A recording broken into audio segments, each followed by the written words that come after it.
organizations uniting with the UN all have a general hatred of our United States Constitution.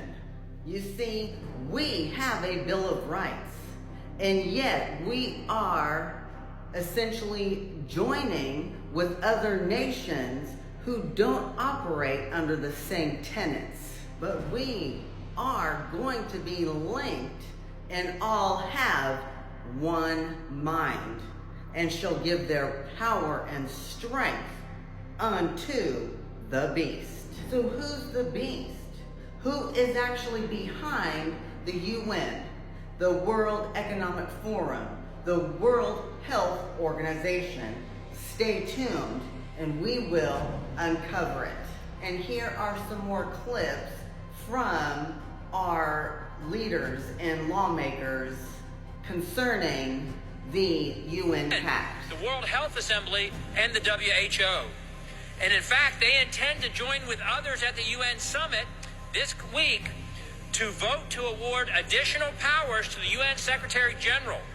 They seek to facilitate the evolution of the UN from an international cooperative body to an international government. These powers would be triggered by any one of a number of so-called global emergencies, whether it was a so-called climate emergency, a health emergency, a cyber emergency, or a gun violence emergency, whatever that's supposed to be, a financial emergency, or whatever they deem appropriate.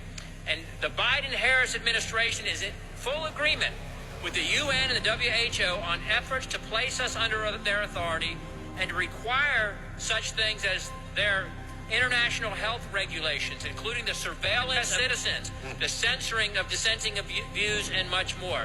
The American people didn't vote for this. Let me read out what the Secretary General, Antonio Guterres, his policy brief 2, issued on March of 2023. I propose that the General Assembly provide the Secretary General and the United Nations with a standing authority to convene and operationalize automatically an emergency platform in the event of a future complex global shock of sufficient scale. Guess who determines that? The World Health Organization. It reveals in their definition a possible global shock, including large-scale climate or environmental events, determined by who? The Secretary General. Future pandemics. We all endured what the problem we had with the latest virus. High-impact events, involving a biological agent, determined by who? The World Health Organization. Disruption of global flows of goods, determined by who? Not America, but the WHO under the Secretary General. Yeah, and as my colleague, Mr. Good pointed out, they can define an emergency in any way they want. And believe me, it will be creative, and it won't be a healthcare crisis again next time. It'll be something related to the climate or gun control or some other woke agenda that they have on their radar. Standing order. Did you hear that? And if you don't comply, they're rolling out travel bans, censorship. Does that sound like you won't be able to buy or sell? Make no mistake about it, the agenda of the UN Summit of the Future, that is unmistakably what they hope to put in train with their so-called pact of the future.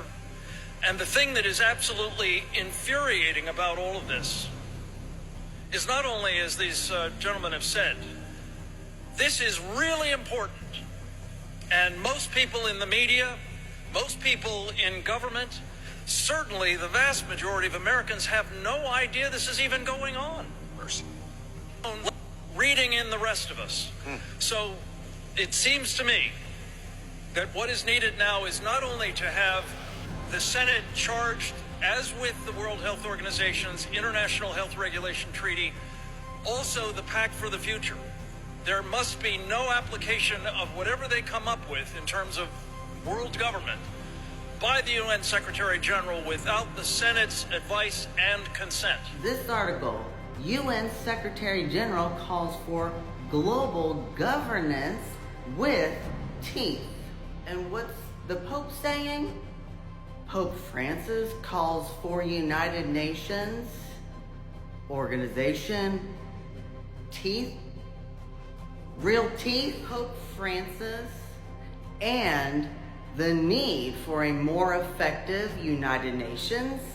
The United Nations has no power, Pope Francis says. Did you all know that Catholic translates, it means unity, to unite? Pope is saying the UN needs reforming. And what? Urging for greater efforts towards multilateralism, family of nations, unity, uniting. How kumbaya is that? And why does the Pope think the UN needs reform? Because what? What is he pushing for? In the red, the uncontested rule of law. So the UN wanting real teeth, that's just the echo of the Roman Catholic papacy. The UN is the puppet, while the beast power system is the puppeteer. UN. Antonio Guterres calls for global governance with teeth to be able to bite. Does that sound like peace to you? The UN echoes the papacy. What's interesting, that fourth kingdom in Daniel, did you know that it also had great iron teeth? So the nations in the UN would mirror that power, which was the pagan Rome, of which the little horn grew out from, which is the papacy. The UN will implement policies of the papacy. Now I want to circle back and go back to Daniel. And why Daniel? Well, Daniel is the only book of which in Matthew 24 says to go read and study it. And go to Daniel 2.